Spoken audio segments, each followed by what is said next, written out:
Tanpa berbasa-basi, kita langsung masuk ke tema. Jadi, judulnya kali ini chaos. Nah, chaos ini teman-teman untuk mempelajari apa yang menyebabkan terjadinya chaos. Apa yang mendalami ya, dan juga apa yang menjadi motivasi tentang terjadinya chaos ya, baik dari lingkungan mahasiswa, terutama mahasiswa, kemudian beberapa politikus-politikus senior ya, terutama mereka ya. Jadi gini, chaos ini bukan hanya terjadi di zaman-zaman sekarang ini, teman. Chaos juga terjadi di zaman 98. Ya, tetapi zaman ini belum berhasil menciptakan sebuah chaos. Kita berangkat dari 98. Kenapa kok harus chaos 98? Ya, kenapa kok harus chaos? Karena Indonesia waktu itu dipimpin oleh pemimpin yang sangat revolusioner ya. Tetapi revolusioner dari Bapak Presiden Soeharto ini diisukan miring ya, diisukan korupsi, koruptor ya, diisukan diktator dan lain sebagainya, diisukan Petrus dan lain sebagainya. Tetapi faktanya Bapak Soeharto itu nggak pengen Indonesia menjadi bangsa yang manjat pohon pisang. Makanya Bapak Soeharto itu harus ditargetkan lengser. Dan akhirnya terjadilah chaos 98 dan Bapak Soeharto lengser. Kita ke 2025. Ya, setelah Bapak Joko Widodo, kita memiliki pemimpin yang bernama Bapak Prabowo Subianto. Apa yang terjadi di era Bapak Jokowi? Apa yang terjadi di era Bapak Prabowo Subianto? Yang terjadi di era Bapak Jokowi adalah proses menuju ke industrialisasi, memperbaiki tatanan makroekonomi, mulai dari menghentikan ya ekspor biji nikel mentah. Itu yang terjadi di era Bapak Joko Widodo. Lalu kemudian berusaha membangun kawasan ekonomi khusus, yang tentunya itu arahnya adalah industrialisasi, yang tentunya arahnya adalah hilirisasi. Nah, sekarang pertanyaan saya, siapa yang benci hilirisasi? Selyos nggak suka hilirisasi, karena kata Selyos, Center of Economic and Law Studies, hilirisasi itu banyak mudaratnya ketimbang manfaatnya itu. Hilirisasi itu nggak disukai oleh negara-negara yang juga merupakan negara industrialis. Siapa saja mereka negara industrialis? Jepang negara industrialis teman-teman ya, Jepang negara industrialis. Amerika Serikat ya sama. Uni Eropa hampir semua dari mereka adalah negara industrialis. Sehingga ketika Indonesia ya, yang notabene adalah negara dari mana datangnya bahan baku, yang selama ini industrinya terjadi di sana. Maka ketika Indonesia berubah nantinya menjadi negara industrialis, ini akan terganggu suplai bahan bakunya, akan terganggu multiplier effect-nya. Di mana? Di negara mereka.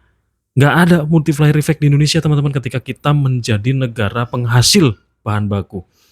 Ketika Indonesia berani mengupgrade menjadi negara supplier, ya bukan supplier bahan baku, tetapi supplier produk jadi minimal setengah jadi aja, ekonomi Indonesia akan bagus. Nah teman-teman ya, itu dimulai di era itu. Makanya dua pemimpin yang saat ini masih hidup orangnya teman-teman ya, Bapak Jokowi dan Bapak Prabowo Subianto itu diserang. Jadi diserang bukan karena beliau adalah tidak mampu mengelola Indonesia menjadi negara yang jaya, menjadi negara yang macan Asia. Bukan mereka nggak mampu, tetapi mereka mengganggu. Yang diganggu ini orang-orang berpower, yang diganggu ini orang-orang yang memiliki kepentingan ya. Yang diganggu adalah negara-negara besar, negara-negara industrialis. Maka yang dilakukan oleh negara industrialis apa? Ya mengirimkan teman-teman ya, membayar teman-teman ya. Siapa yang dibayar? Ya antek asing. Orang-orang pinter yang mau berkhianat untuk bangsanya. Dibayar teman-teman ya. Jadi selain saya ingin bicara tentang itu, saya juga ingin menambahkan sedikit clue tentang seorang yang bernama Soros ya, atau George Soros. George Soros teman-teman, beliau adalah pendiri Open Society Foundation. Yang mana ya, Open Society Foundation ini memiliki jaringan filantropi global. Hampir di ratusan negara di seluruh dunia ini ada teman-teman organisasi yang bernama OSF atau Open Society Foundation.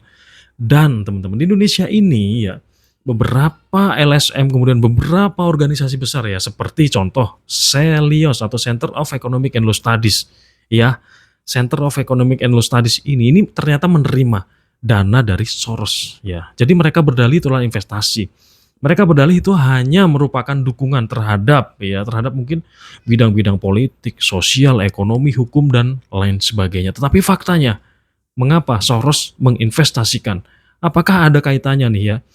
Apa yang disampaikan oleh Selyos ya terkait bahwa ya hilirisasi ini banyak mudaratnya, tidak mengandung manfaat ketimbang manfaat yang akan lahir untuk bangsa Indonesia. Apakah ada kaitannya pernyataan serius yang terkesan ya tanda kutip menjegal hilirisasi? Apakah ada kaitannya?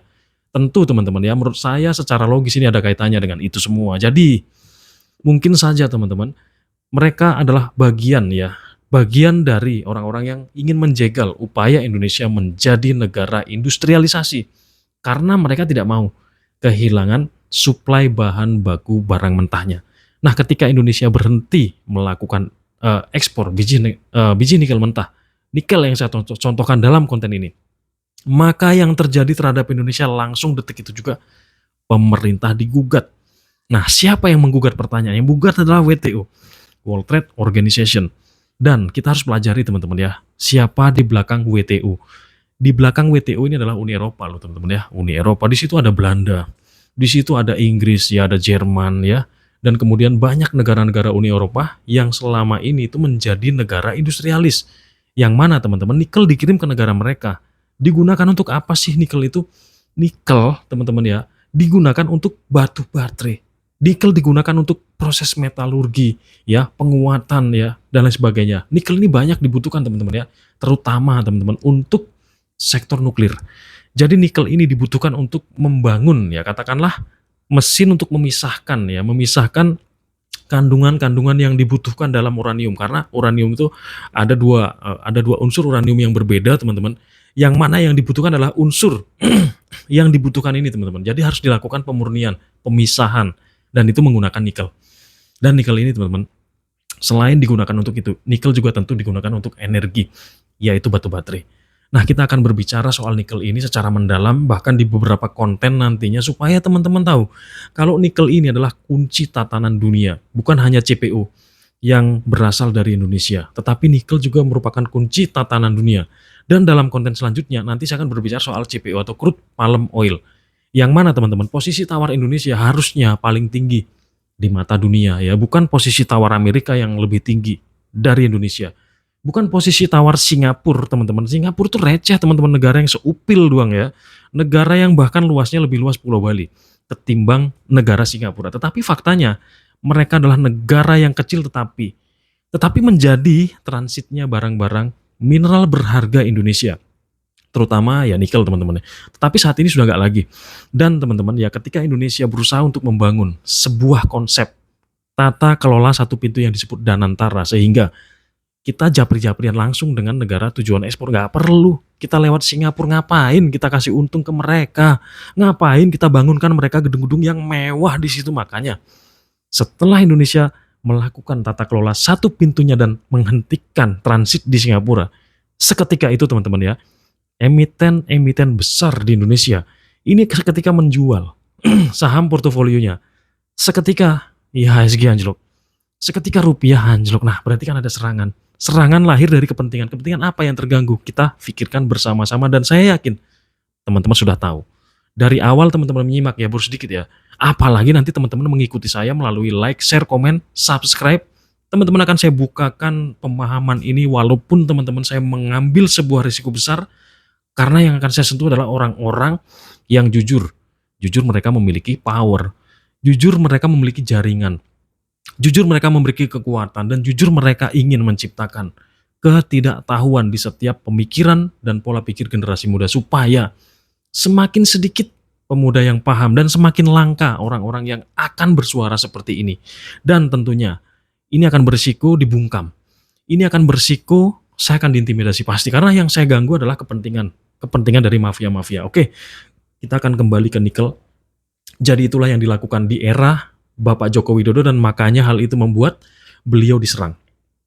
Jadi musuhnya Pak Jokowi jangan pernah teman-teman anggap sepele ya, berupa coro seperti Roy Suryo, seperti T. Fauzi ya, nggak ada apa-apanya itu teman-teman. Musuh Pak Jokowi itu bukan orang level-level cecunguk ya, seperti Roy Suryo, seperti T. Fauzi ya, seperti Kozinudin, kemudian seperti Gatot Nurmantio, mohon maaf, cecunguk itu di depan Bapak Jokowi teman-teman. Seperti mantan Wakapolri kita, yaitu Bapak Komjen Pol Ugroseno, cecunguk di depan Pak Jokowi teman-teman. Jadi musuhnya Pak Jokowi bukan 50 orang yang saat ini teman-teman menjadi penjamin atas penangguhan penahanan yang saat ini sudah diterima dan sudah dikabulkan oleh oleh Kejaksaan Negeri Jakarta Selatan.